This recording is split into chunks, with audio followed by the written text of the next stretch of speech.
আসসালামু আলাইকুম। জুলাই আন্দোলনের সময় কিন্তু একটা গান সচরাচর প্রচলিত ছিল, যেটা আমরা সবাই জানি যে কি গানটা হয়েছিল, "আমার বিচার তুমি করো, তোমার বিচার করবে কে? ওহে মহাজন", এরকম একটা বিষয়। কিন্তু বর্তমানে এটার সাথে আসলে আমাদের অন্তর্বর্তীকালীন সরকারের প্রধান হিসেবে ডক্টর মোহাম্মদ ইউনূস হাসান, তাকেও অনেকে মহাজন হিসেবে ডাকেন। এখন সেই সুবাদে কিন্তু এই গানের বিষয়টা আমি তাকে টেনে মহাজন হিসেবে উল্লেখ করলাম। কেননা আপনারা দেখেন বর্তমানে এই যে মানবতা বিরোধী অপরাধের জন্য বা জুলাই আন্দোলনের যেই সমস্ত হত্যাকাণ্ড বা যে সমস্ত ঘটনাগুলো ঘটছে, এই বিষয়ের মামলাগুলোর ক্ষেত্রে মামলা করে সেখানে কিন্তু এই যে অনেক আসামি আছে, তার ভিতরে প্রধান আসামি হিসেবে অনেকগুলো মামলাতেই সাবেক প্রধানমন্ত্রী শেখ হাসিনাকে কিন্তু এই বিষয়ে প্রধান আসামি করা হয়েছে। এখন এই বিষয়ে প্রধানমন্ত্রীর পক্ষ থেকে কোনো আইনজীবী না থাকার কারণে রাষ্ট্রপক্ষ বা রাষ্ট্র কিন্তু তার পক্ষে এখানে ডিফেন্স লয়ার দিছে। এখানে রাষ্ট্রপক্ষের তাকে যে আইনজীবী দিয়েছেন, অনেকেই তার বক্তব্য শুনে সন্দেহ করতো এতদিন পর্যন্ত, কেননা তার কথাবার্তা জানি কীরকম মনে হতো। কিন্তু সাম্প্রতিক সময়ে গতকালকে থেকে আমরা যে বিষয়টা দেখতে পাচ্ছি, তার যেই একটা ভিডিও ক্লিপ বের হয়েছে, যেটা আসলে এআই যদি না হয়, যদি সত্যি সত্যি হয়, তাহলে আসলে এটা শেখ হাসিনার কপাল পুড়েছে বলে মনে হয়। কেননা রাষ্ট্রপক্ষ যে আইনজীবী, তাকে রাষ্ট্র যে আইনজীবী শেখ হাসিনার পক্ষে দিয়েছে, তিনি যেইভাবে হেসে হেসে এই বিষয়টাকে আসলে তিনি যেভাবে এখানে ভিডিওতে আমরা যেটা দেখেছি, তিনি মানে সব সাজানো গোছানো কীরকম মনে হচ্ছে। অর্থাৎ ডিফেন্স আর হচ্ছে যা এই যে মানে রাষ্ট্রপক্ষ এবং আসামি পক্ষের আইনজীবী, সব মনে হচ্ছে যে তারা রসুনের বলা হচ্ছে না, রসুনের মানে গোড়া এক জায়গায়, এখন এদের মনে হচ্ছে গোড়া একই জায়গায়। এইটা আসলে সন্দেহ করার কোনো অবকাশ নেই। কেননা ওই ভিডিওটা যদি সত্যি হয়, এখানে সত্যি যেন আমি বলছি না, মিথ্যা যেন আমি সেটাও বলছি না। আমরা যে ভিডিও সামাজিক যোগাযোগ মাধ্যম, মানে সামাজিক যোগাযোগ মাধ্যমের কল্যাণে আমরা যে ভিডিও দেখতে পেয়েছি আইনজীবীর, ওই ভিডিওটা বিচারকের সামনে যে কথা তিনি বলেছেন, তিনি যেভাবে হাস্য রসের করেছেন, একটা বিষয় অবতারণা করেছেন, ওটা যদি সত্যি হয়ে থাকে আসলে, তাহলে এখানে ওটা মানে শেখ হাসিনার কপাল পুড়বে বলে আমি মনে করি। কেননা তিনি তার এই যে রাষ্ট্র যে আইনজীবী দিয়েছেন, সেই আইনজীবী যদি আসলে রাষ্ট্রের পক্ষেই কথা বলে, এখানে যেন তার আসামির পক্ষে কথা না বলে, অথবা তার আসামির পক্ষে যতটুকু কথা বলে, এটা যদি লোক দেখানোর উদ্দেশ্যে কথা বলে, অর্থাৎ রাষ্ট্রের যে সিদ্ধান্ত, ওই সিদ্ধান্তটা বাস্তবায়নের করার জন্য যদি আসামি পক্ষ মানে উপরে দেখাচ্ছে যে তিনি এখানে কথা বলতেছেন, মানে আসামির পক্ষে কথা বলতেছেন, কিন্তু বাস্তবে তিনি মূলত রাষ্ট্রকেই সমর্থন করতেছেন, বা এই যে আসামিকে তিনি সমর্থন করেন না, বিষয়টা এরকম আর কি। যদি সেটা হয়, তাহলে আসলে তিনি তার এখানে আইনজীবী হওয়ার কোনো আর যোগ্যতা থাকে বলে আমি মনে করি না। কেননা তিনি নিজের ক্লায়েন্টকে তিনি এভাবে ধোঁকা দিচ্ছেন, এটা আসলে খুবই মারাত্মক।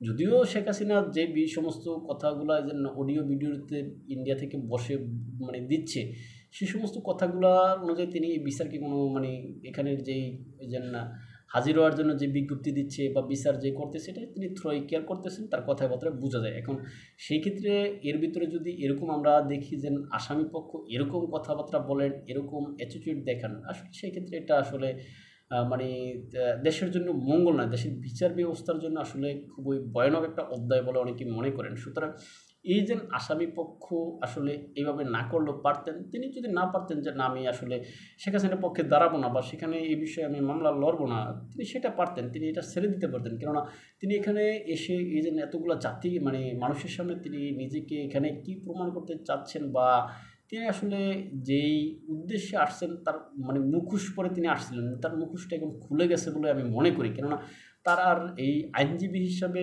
বা তার আসামি পক্ষের আইনজীবী হিসেবে তার আর দাঁড়ানোর অধিকার আছে বলে আমি মনে করি না। সুতরাং এই যে আইনজীবী এই কাজটা করেছেন, আসলে তিনি মানে একজন মুখোশধারী শয়তান হিসেবে এই সমস্ত কাজগুলো করেছেন বলে সাধারণ মানুষ যেটা মনে করে। সুতরাং তিনি আসলে এইখান থেকে পদত্যাগ করে সরে যাওয়া উচিত বলে আমি মনে করি। তিনি ওই যে তাইজুল ইসলামের পক্ষ নিয়ে বা তাইজুলের পক্ষ নিয়ে তিনি তার মানে সহকারী প্রসিকিউটর হয়ে থাকতে পারতেন। তিনি এখানে ডিফেন্স হয়ে লাভ ছিল না।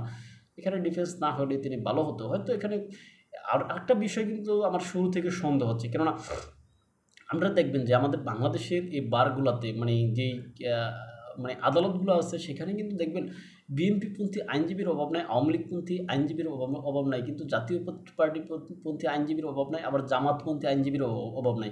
কেননা আমরা দেখবেন যে এই যে জামাত নেতাদের মানে যুদ্ধাপরাধের দায়ে যে সমস্ত জামাত নেতাদের ফাঁসি হয়েছে, এদের পক্ষে কিন্তু যে জামাতের পক্ষের যে আইনজীবী, আপনারা নামটা আমার সাধারণত মনে আসে না, যে অনেক ব্যারিস্টার কী যেন নামটা ভুলে গেলাম, হ্যাঁ নামটা এই মুহূর্তে মনে আসতেছে না, হ্যাঁ তারা কিন্তু লড়েছেন, অর্থাৎ জামাত পক্ষের আইনজীবী জামাতের নেতাদের জন্য লড়েছেন।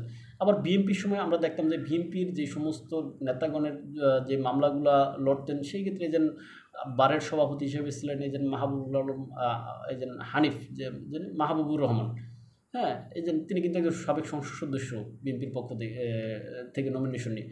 সুতরাং বিএনপির এই সমস্ত আইনজীবীরা লড়তো, কিন্তু শেখ হাসিনার এই মামলার ক্ষেত্রে আমরা দেখলাম শুধু একদম ব্যতিক্রম বিষয়।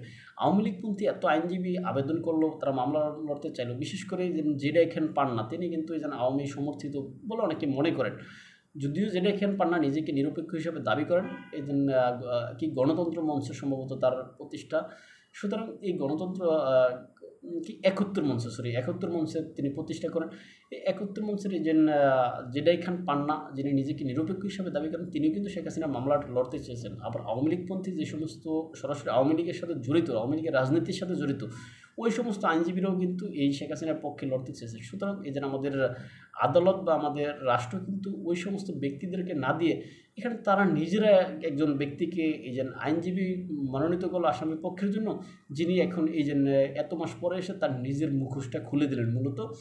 যদিও বিষয়টা আসলে মানে অনিচ্ছাকৃতভাবে মুখোশটা খুলে গেছে। আর এই যে তারা যেই এই যে আপনি কী বলে যে ভিডিও যেই ইয়ার মাধ্যমে এখানে মানে লাইভ সম্প্রচার করে তারা যেই মামলার যে যুক্তিতর্ক উপস্থাপন করেছিলেন, ওইটার কল্যাণে হোক বা ভুল করে তারা ওইটা সম্প্রচারণটা বন্ধ না করে হোক, যে করে হোক তারা হয়তো সেটা ভুলে গিয়েছিলেন, কিন্তু ভুলে যাওয়ার কারণে মানুষের কল্যাণ হয়েছে বলে বা সাধারণ মানুষ বুঝতে পেরেছে যে তারা কত বড় ধোঁকাবাজ, যে ধোঁকাটা তারা শেখ হাসিনাকে দিতে চেয়েছেন। আসলে এইভাবে কি আসলে একজন মানুষকে আসলে মানে মারাত্মক কোনো আইনে ফাঁসানো কি সম্ভব? কেননা আপনারা দেখেন যে এই যে জুলাই আন্দোলনের সময় বলা হচ্ছে যে মিরপুরের দিকে যেই ব্যাপক ভূমিকা পালন করছেন তারেক নাম, স্বাভাবিকভাবে যাকে আমতারেক হিসেবে সবাই চেনে, সে আমতারেক কিন্তু দেখেন প্রায় সময় বলে যে এই যে বিচারক জামাতের, আইনজীবী জামাতের, আসামি পক্ষের আইনজীবী ও জামাতের সব মিলে আসলে মূলত তারা সেখানে নাটক করতেছে। সুতরাং এই নাটক করে কোনো লাভ নাই। এই সমস্ত নাটক করে আসলে কতদিন এইভাবে কি শেখ হাসিনার বিচার করা সম্ভব হবে বলে মানে এইভাবে শেখ হাসিনার বিচার করা সম্ভব হবে না বলে তিনি মনে করেন এই আমতারেক। সুতরাং আসলে তো আমরা বাস্তবে যদি দেখি, এই যে যিনি চিফ প্রসিকিউটর হিসেবে আছেন আইসিটির তাইজুল ইসলাম, তিনি কিন্তু আসলে জামাতি প্রোডাক্ট, এটা আপনি স্বীকার করেন বা না করেন। আবার এই যে আসামি পক্ষের যে ব্যক্তিকে দাঁড় করানো হয়েছে তিনিও কিন্তু আসলে যে জামাতি প্রোডাক্ট, এটা আমরা ওই বিষয়ে যে তার এই ভিডিওর ক্লিপটুকু যদি এআই না হয়ে থাকে, এটা যদি সত্যি হয়ে থাকে, তাহলে এটা দ্বারা আমরা কনফার্ম হতে পারি তিনিও জামাতি প্রোডাক্ট। সুতরাং সব কিছু নিজেদের পক্ষের ব্যক্তিদের দ্বারা দিয়ে আসলে এইভাবে কি সম্ভব?